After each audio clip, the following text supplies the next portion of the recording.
Welcome to the podcast by Sudhakar, brought to you by sudhakarmusings.org. Hello everyone. Welcome. You're listening to my podcast. My name is Sudhakar Mohanraj, and this broadcast is brought to you by sudhakarmusings.org. That is sudhakar-musings.org. I'm glad you're here. So, in this podcast, I usually team up with some of my friends who I studied with or worked with, or been neighbors, whoever I know well, and who are doing something different in their life, something unique, very interesting. And then we just talk and then talk about it, reflect about what they did, and then maybe laugh about it. We agree on certain things, we disagree on some things. So whether you're commuting or out on the walk or just relaxing at home, we hope this feels like spending some time with old friends who make you think. So our objective is to just make you think. A little bit about me. So I'm a healthcare IT entrepreneur and an executive with a technology background. I've worked in healthcare for about 2 decades. And about a decade ago, I founded Triumph, a company which I am now exited, but still work as a CTO for Triumph.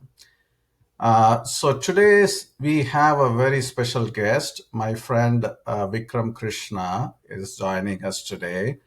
Welcome, Vikram. So I'll just give a quick background how I know Vikram, and then I'll let him talk about himself. So Vikram and I go back many years. It's almost like 30 years since I first met him. Don't even mention. Don't even mention. I know.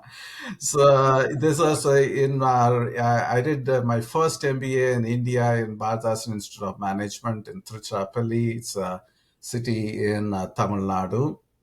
And I say my first MBA because I did one more decades later in the United States. So this takes us to the journey from the B school days of Tiruchirappalli.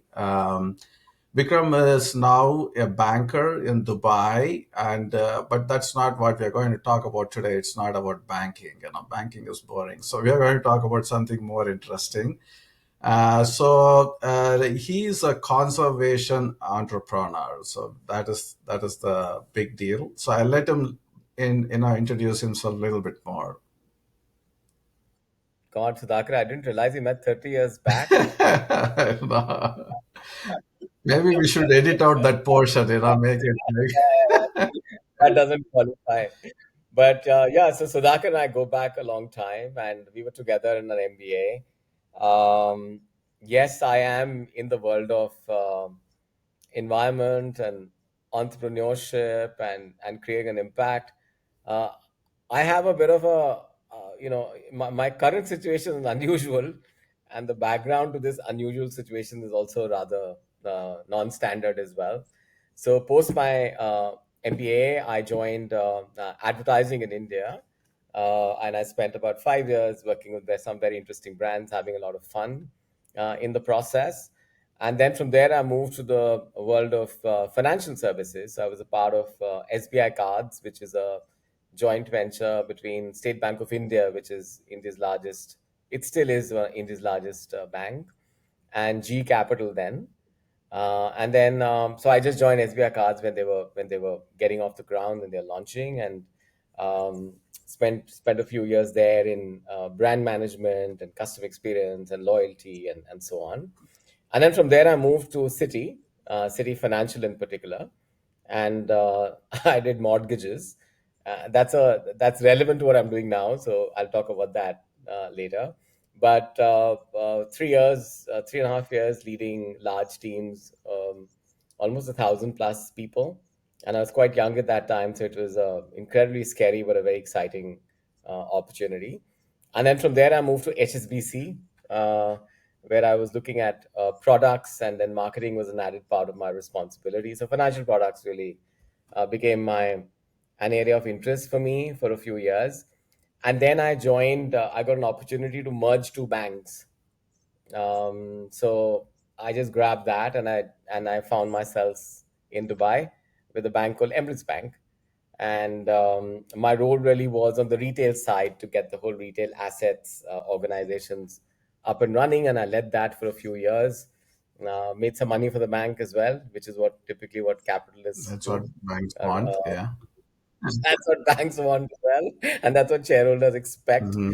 And then in that journey, I got to my role evolved to become a group head role. So I became the chief marketing officer for the bank, which is Emirates NBD, and I launched the Emirates NBD brand, which is now a $4 billion plus brand and amongst the leading banking banks in the world. And then my journey kind of evolved with Emirates NBD, where I led customer experience, which got added to my responsibility. Analytics was a big part of my role as well, Sudhakar. And then the twist came when corporate responsibility also got added to the various things that I was doing. Oh, okay. That was the turning point where I suddenly got exposed to a completely different world. So I didn't know it existed. I had no background to it either. But when I started seeing the impact that large organizations can make with capital, with structures, and with intent, that's when my orientation started shifting a bit. And I found that absolutely fascinating. And that's when nature came my way. So Monisha and I, who's also my co-founder, so we do a lot of nature travel. And as a part of our travels, we came to this realization that that's a space that we are the happiest in, and we want to do something around that area because over the years we also saw a lot of nature getting sadly compromised as well. So our thinking evolved where we said that look, can we directly as a couple, and then a friend of mine also got involved in it. So three of us said that can we find ways uh, to fund nature and find ways to protect it for generations to come, and and the story just moved on from there. Okay, so you are now running Sacred Grooves. So it's a beautiful name, and I think many of the audience will be wondering what is Sacred Grooves. So you explained a little bit about your banker journey. Now it kind of took a turn into environmentalism, and tell us a little bit about what made you decide to switch completely to this, and tell us a little bit more about this beautiful name, Sacred Grooves. So this happened in one of our travels. So we were in Meghalaya in India, and a place that we was added into our itinerary was a sacred forest, and I didn't know what a sacred forest is. So we land up as a family, um, and we walk into the sacred forest, accompanied by a guide who's a local from the area, and we were just. I find it very hard to explain, but we were we were completely inspired and awestruck by that experience, and we also were very inspired by the connection that this person had with nature, where nothing could be taken in and nothing could be taken out, and locals pray to this sacred forest. Mm-hmm. Yeah, so when we came out, we I think we went in as tourists, and we came out as individuals who'd been who'd been transformed, Mm. and it was growing in our heads that we need to probably pick up some land in some part of the world and bring that to nature. But when we walked out of that forest, I think that's the moment where Sacred Groves was born as a company. So that was that moment where we said Oh, that I look, think I we lost you for a minute. So, yeah, you can you repeat the last couple of sentences? Yeah, so that's the moment when where we walked out of the forest. We came in as individuals and we came out as I would say conservationists, Mm-hmm. and that's it, where the whole Sacred Groves ethos was born. So it started with us saying that okay, we need to because we are bankers and blah blah. We said let's put some kind of a structure around this, and let's make a institution that outlasts the oldest forest on the planet. Mm-hmm. Yeah, so we walked out with that thought. Okay, Yeah. that's amazing. That's amazing. So you mentioned you use the word "we" a lot, and you mentioned about your wife.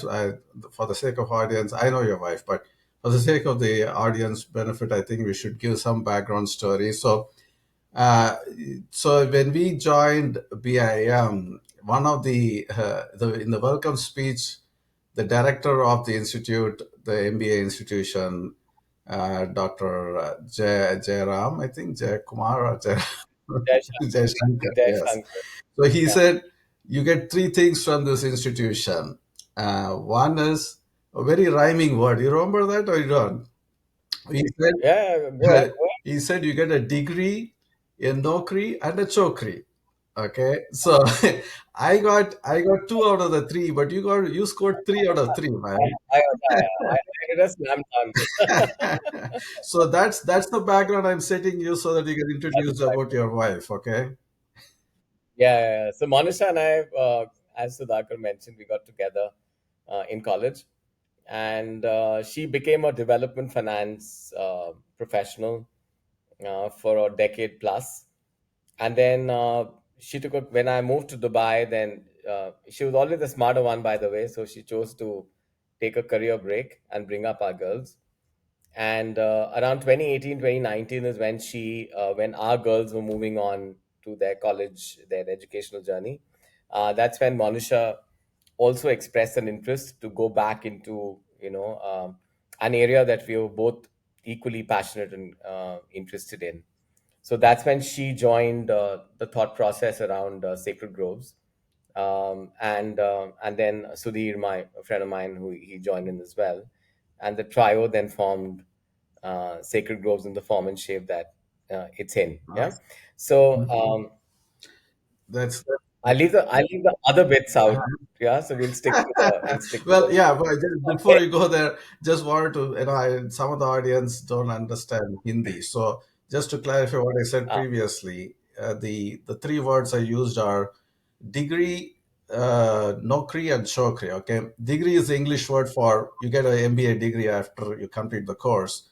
Nokri is a Hindi word for a job. You get a job, and then chokri is you get a girl too. That's that's it.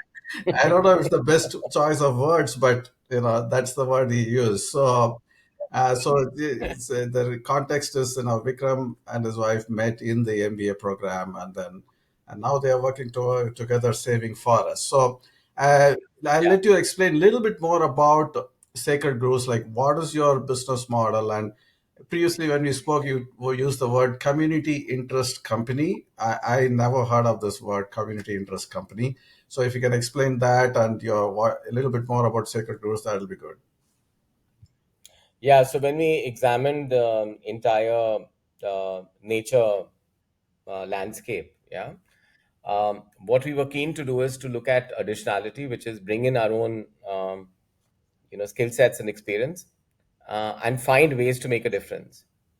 So what we identified is that there's not enough funding at scale that's going into nature as we speak at the moment. And the brutal truth is that if you cut a forest down, you'll end up making more money, and that's what everybody does across the world. So, wherein if you leave the forest standing, then the economic value generated is just marginal at best. But if you cut it down, you get timber, you get land, Hmm. and you get all the other resources that you can harvest right away and sell in the market and generate immediate capital. So what we realized is that economics today does not recognize a standing forest. It obviously puts a dollar value to a cut forest, right? So we looked at that as a problem that was worthy of biting our teeth into and seeing what we can do around that. Yeah. So to address the problem, I think the first thing that we decided was that the company structure is important. We didn't want to become a pure for-profit organization. We also didn't want to. We also didn't see ourselves as a charity because I'm also on the board of a few charities, and I find it quite challenging that despite great work that some of these organizations do, they're constantly struggling for funding. So our view was that can we create a company structure that remains true to its intention of doing good for the community, but at the same time is able to raise funding that can further its interests. So we gave the mandate to our law firms to look at an appropriate company structure. And one of my reference points was the B Corp, which is quite popular in the US. But I wanted something a little bit more, what do I say? I wanted some more aspects to be, and I can cover that, but that's quite detailed. But I wanted some more aspects to be covered with the B Tech. B Corp didn't have. So therefore, we came across this concept of a community interest company, which is not a very large. I mean, there are just about 10 odd thousand community interest companies in the UK. So it's not a very large scale company structure. But what is interesting in the company structure is a proposition called asset lock. So when you onboard any asset, so in our case, when you buy forest land and you declare that forest land to be a conservation land, then I cannot, for the life of the company, change the end use of that land. So that became an added layer of compliance, uh, which the company structure was able to bring us into. So that's really what, in a nutshell, what a CIC does.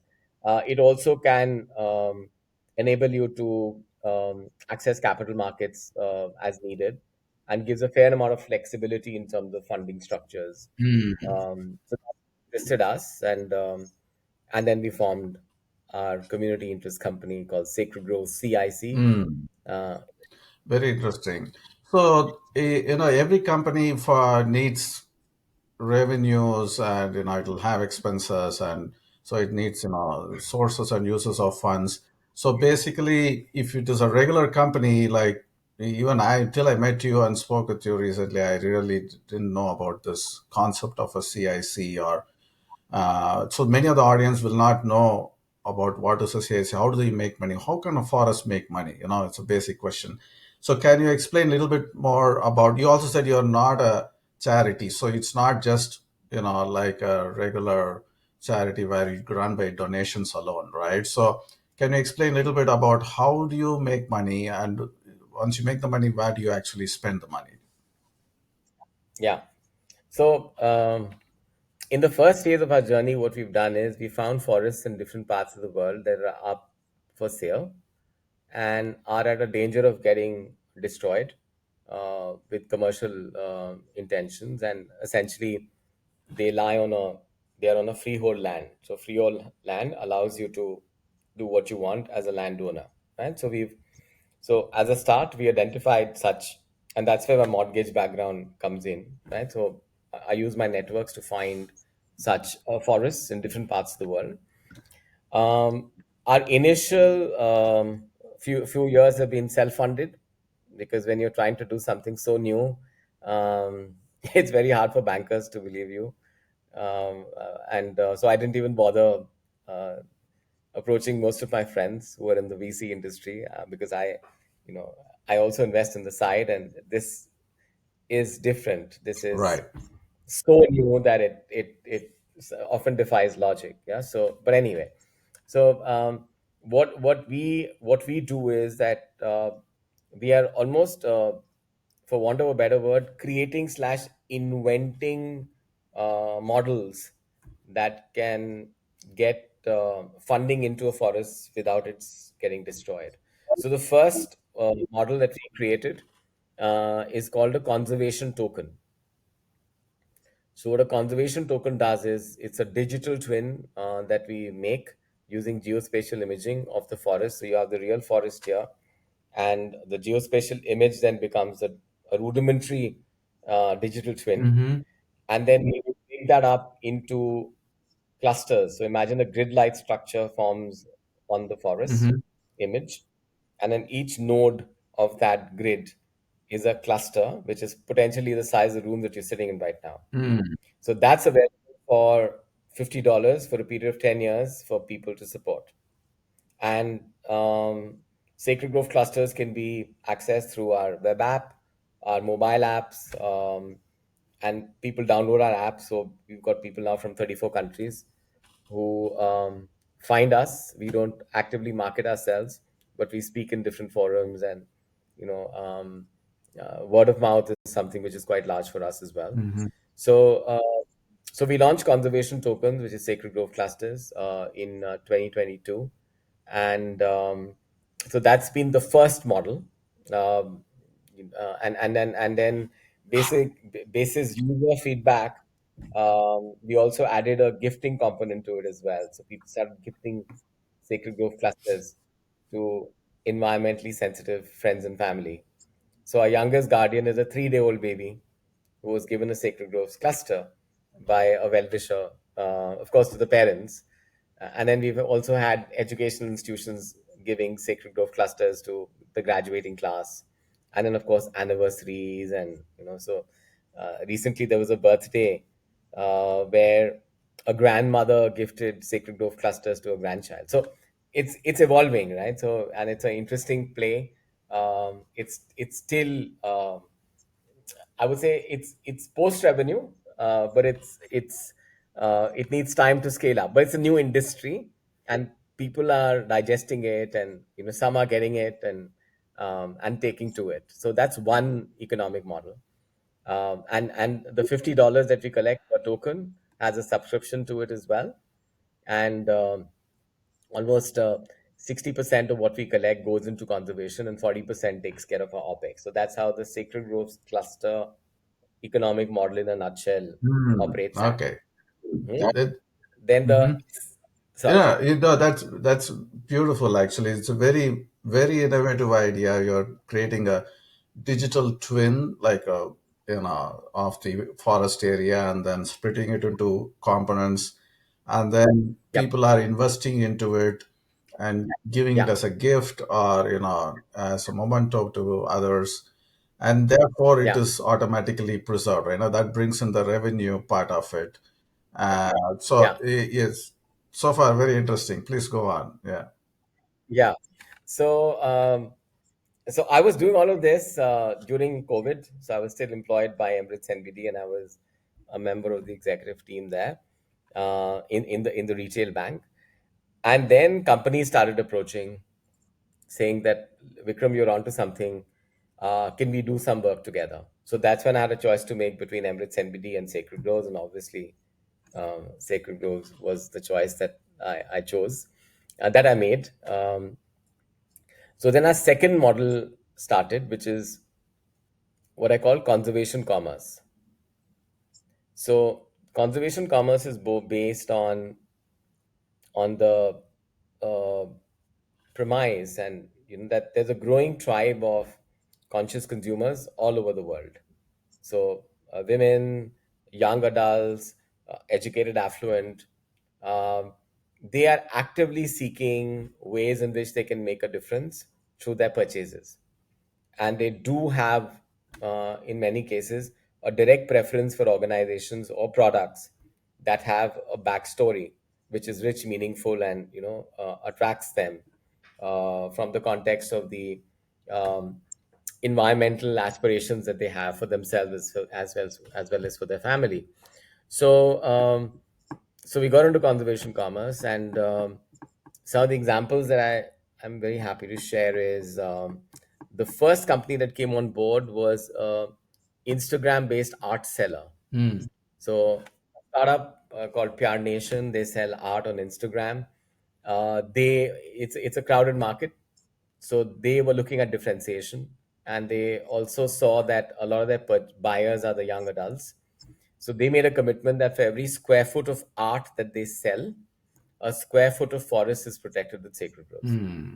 So very easy for everyone to understand, and they have since grown, and they've entered different markets.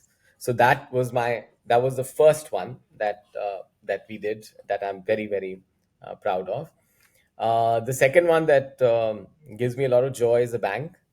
It launched last year in the UAE. It's a community Islamic bank called Ruya. They made a commitment that for every 1,000 dirhams that the customers save with them, a square foot of forest is protected on their behalf. Hmm. So 1,000 dirhams is approximately $300. So every $300 that you save with Roya results in a square foot of forest getting protected. And when you open the Roya app, since you're a technology evangelist. So when you open the app, you see your account balance, and then they've created these really beautiful digital moments of conservation joy. So one bird will fly, and it'll tell you that you've saved, say, 15 square foot of forest. Mm. And the next day when you open, it'll be a deer running around, and so that has added value to their brand experience. Their customers appreciate it because they're a community bank, so they're able to express that to those who want to be a part of community banking. And they within 2 years, they've just onboarded their 100,000 customer last month. So Oh, they've done wow. well. That's So amazing. that's a so that's an interesting one for us. Yeah, yeah. So far it's so interesting, right? So one, your objective is to conserve nature, which you're achieving, and you are helping companies and individuals who want to make others happy in the form of gift, companies who want Yeah, to use this to promote their marketing, so the company is also benefiting.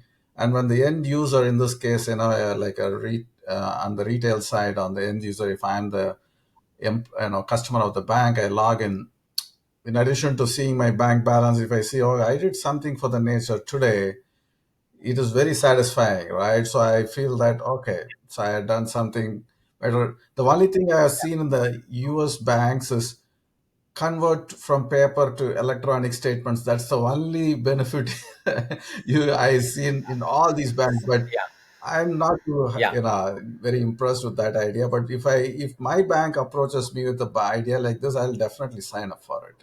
It's such a beautiful yeah, idea. yeah. Yeah, so it's got a lot of possibilities. It's not just banking, but telcos, hotels, and so on can take up as well. Mm.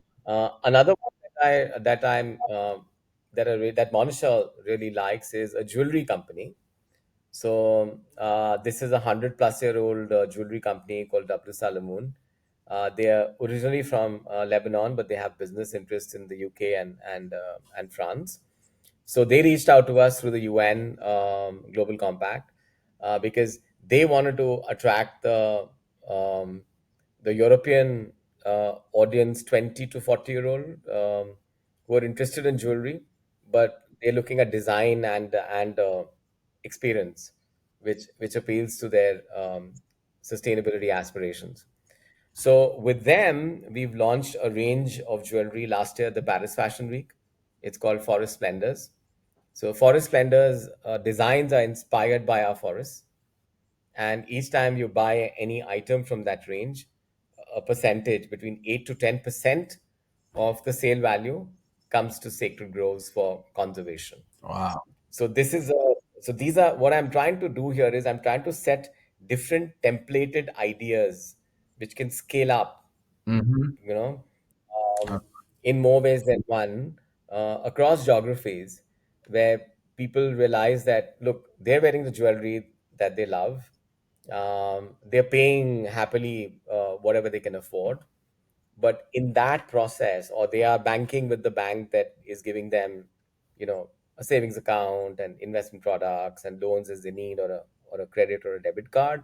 So my banking needs are being met as well, but at the same time, in these actions, nature is effortlessly getting protected as well, and I can see that in a manner which is traceable and transparent, and there's a layer of trust and engagement that's built into it as well. Absolutely. So Yeah. yeah, that's what I do. Come up, cook up all these things. So now I'm in the next month. I'm also launching a loyalty program for the climate conscious. So this will also be a Yeah. new innovation. Yeah, I think once you start thinking in these lines, there are so many possibilities, right? Nice, Yeah, it's amazing. Yeah, nice, man. you can Yeah, even consider carbon credits, right, in the future, where companies have to buy some carbon credit, and you can consider those yeah, units as well. So yeah, yeah, I have yeah. so many more questions. I written like three, like three more pages, but I don't think we can cover all of that today. So let's wind up with one small summary. So basically, I have two things for you. One, these forests. in one of the examples you told me that one of them was even converted to a national forest in the UK.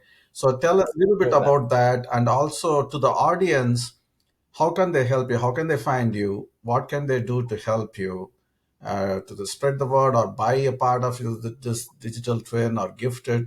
So tell a little bit about these two, and then we can wind up today's episode from there. Okay. Yeah.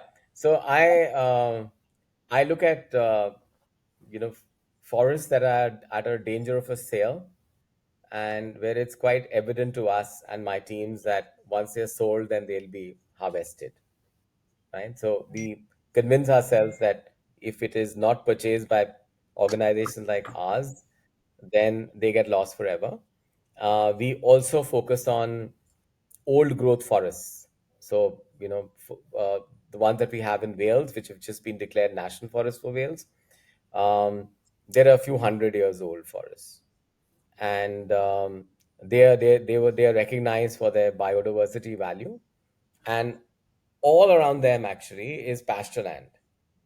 So when you Mm, actually see it on Google Earth, you find that it's almost like a island in the middle of pasture land and some gorgeous townhouses.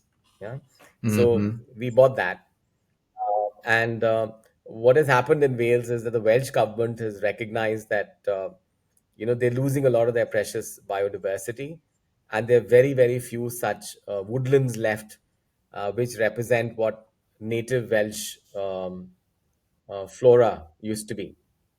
So the Welsh government then approached us to find out who we were, because of course we are based in Dubai and this is Wales, right? This is the UK. So they approached us to find out who we were, and then we explained to them our whole ethos and Hmm. our aspirations to let remain a forest forever and provide ecosystem services to the community. And then they suggested that we become a part of the National Forest Network, which is extremely prestigious for our organization, and also validates our thinking as well. Hmm. Because imagine a forest that's up for sale, about to get destroyed. You buy that, conserve it for a period of time, and then the government then gives it that level of gravitas and makes it into a national forest. So that's the national forest story. Also, our forests in Canada, in Nova Scotia, they're a part of a UNESCO biosphere, and it connects the North Atlantic Ocean to Haley Lake, which is a freshwater lake surrounded by bird sanctuaries. Wow. So this is like so it's like a bridge Yeah. in between two bird sanctuaries, the ocean, and a lake, a freshwater lake. So this is up for sale as well. So we bought that, and now it's a part of that conservation zone, which we're very proud of. How keep people can get involved? I really believe that if some folks in your audience are running companies, mid or small, it doesn't matter. Um, we need to find creative ways of looking at business a little differently. So, given the fact that I have that whatever 30-year record in running successful businesses, I very firmly believe that there is a way, to create business opportunities and innovations um, that create lasting value, not just for your shareholders but for the planet as well. And it is not one at the cost of the other. It's an and Yeah. philosophy. Yeah. Yeah. So the bank, the TV company, the art firm, and there are a couple of others. Like I'm looking at hopefully a fragrance next year, which is inspired by nature, that builds nature. Mm. Yeah. So what I'm now looking at is more and more organizations coming forward and creating like an innovation driven process where we come up with new products, new ideas, new brand extensions, which can fund on an ongoing basis nature. So what happens in a charity is, and I know I'm taking a little long to answer this question of That's yours, all right. but what happens in charity is that very often cash flows are very sporadic. Yeah. So you can't predict, right, whether you'll get funds next day or next year. So therefore, charities can't build the organization structures that a lot of us are used to. Mhm. So you don't invest in technology, you don't invest in systems, people, infrastructure. resources and capabilities, right? Because you can't predict, and we've all grown up with our Excel sheets getting extrapolated over I 5 to 10 years, right? know. In reality, it's very difficult to that. So when you're running products where there's a claim being made that when you're selling a product and service, the claim is that it protects nature and it adds value to your overall, customer experience. Then you can start projecting the sale of that product or service and the revenues, and therefore consequently the contribution to nature. Yeah, yeah, that's amazing. So, That's, that's what yeah, so is a long. I see that you're wearing the Sacred Grooves t-shirt. So, audience, if you're on the video side, you look at Google for Sacred Grooves and Vikram Krishna, you will find him there. I'm also a avid National Forest supporter. You can see I'm wearing the Glacier National Oh, Park cool. T-shirt. So I have a dozen of these. So we go hiking with my friends, and it's amazing when you're out there in the middle of nowhere and you can see the vast Yeah. expanse of Absolutely. land and mountain, and then you realize really how small you are and how rapidly you're destroying this world with all the other things which you do on a daily basis, right? So this was a great conversation. I wish we had more time, but I will circle back to you a few months from now for a part two of this. But thank you so much for joining and explaining about Sacred Grooves. It's like a truly innovative business, a new model, and I think people can also contribute and participate in this and grow your business in partnership with you. So, wish you all the best, you and Manisha and your business partners. And thank you so much for joining. And we will stay in touch and circle back with some questions in the podcast from the audience, and we'll have a part two recording another time. Okay, thank you so much. Absolutely. Thank you for having me. Yeah, let me stop recording.